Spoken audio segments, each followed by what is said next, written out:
Assalamualaikum warahmatullahi wabarakatuh. Baik, untuk konten kali ini kita akan membahas tentang perdebatan tentang tanaman cabai, yakni dipotong pucuk apa di rempel tunas air.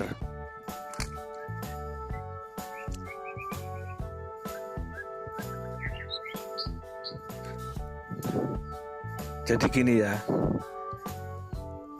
yang perlu diperdebatkan itu bukan potong pucuknya atau rempel tunas airnya, tapi yang perlu diperdebatkan itu pupuk dasarnya dulu.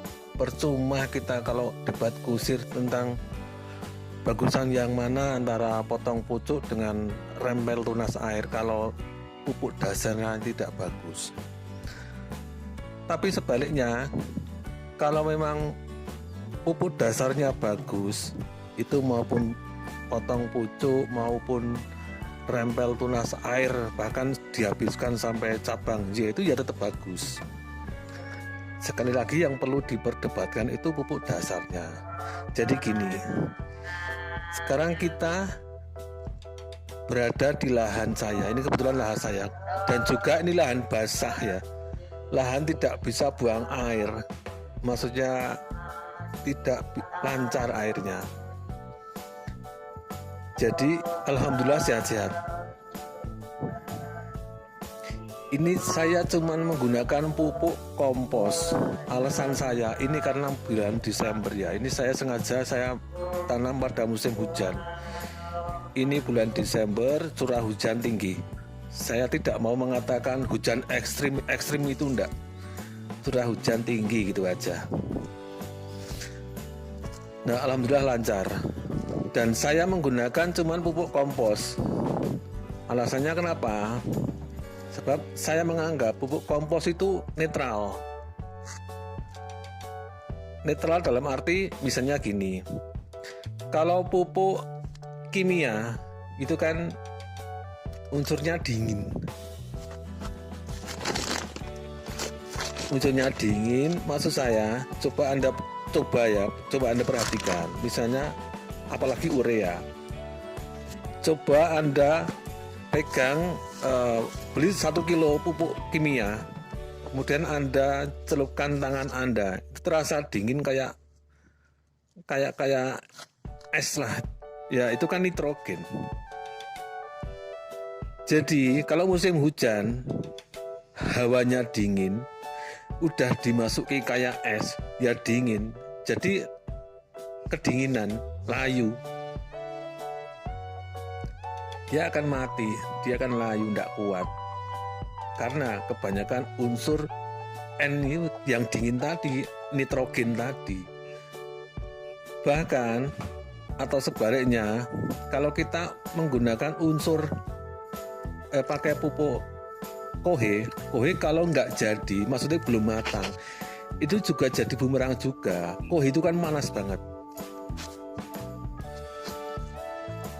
Kohe itu panas.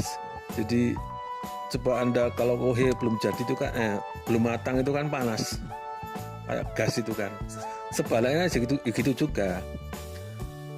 Jadi kalau kohe itu bumerangnya gini, kalau nggak mateng di musim dingin kayak gini, musim hujan kayak gini, dia akan tumbuh jamur. Makanya saya cuman menggunakan pupuk kompos. Alasan saya menggunakan pupuk kompos itu apa? Dan saya mengatakan pupuk kompos itu netral itu gimana? Jadi gini, ini versi saya loh. Di hutan itu, hutan raya, tumbuh-tumbuhan pohon-pohon bisa tumbuh rindang. Itu siapa yang ngasih NPK? Gak ada. Bener, gak ada. NPK-nya itu sudah, jadi alam itu sudah pinter.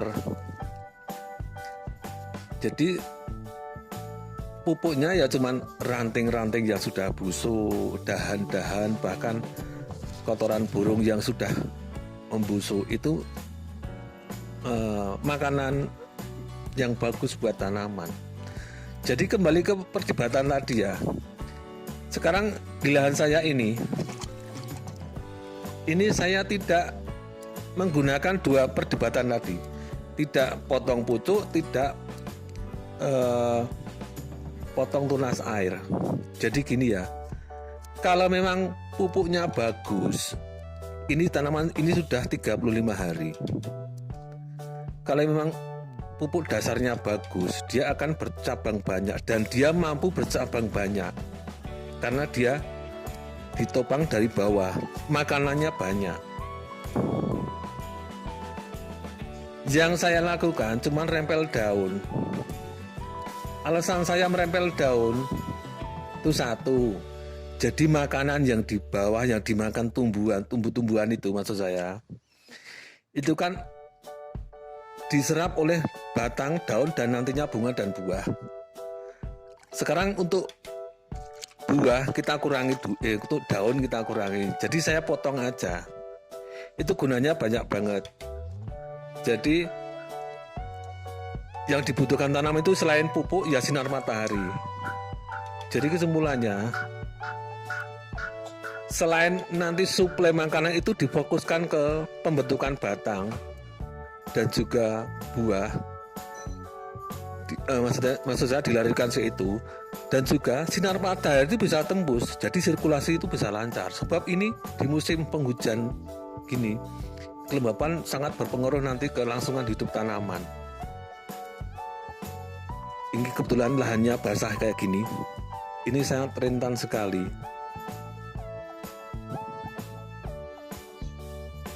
Jadi sekali lagi, yang perlu diperdebatkan itu bukan cara potong pucuk atau potong tunas air. Nah, kembali ke yang umur ini. Jadi setelah 35 kita seleksi.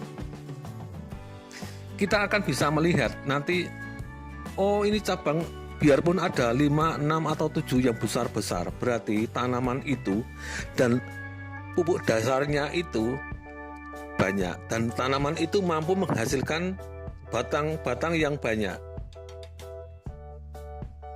Baru kalau emang selisihnya jauh, misalnya ada yang lembut-lembut dalam arti batang yang 7 tadi atau 3, 4 tadi besar sebesar jempol kaki, tapi ada satu yang sebesar kelingking tangan, itu kan jauh.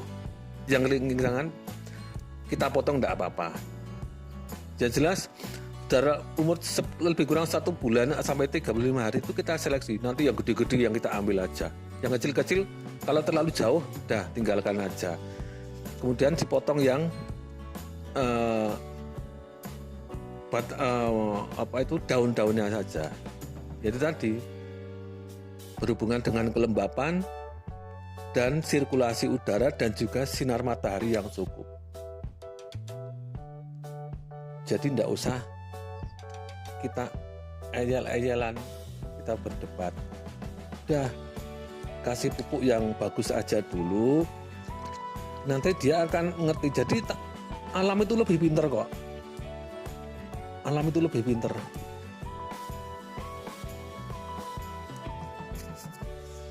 Oke, saya kira cukup ini dulu.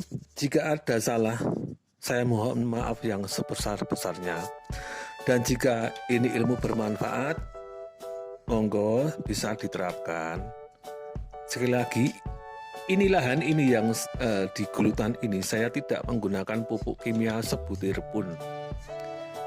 Untuk kotor saya cuma menggunakan, Jakaba. Tadi tidak saya sebutkan, saya cuma Jakaba. Untuk lebih jelasnya, untuk video selanjutnya saya akan bahas tentang Jakaba. Jadi sekali lagi mohon maaf. Wassalamualaikum warahmatullahi wabarakatuh.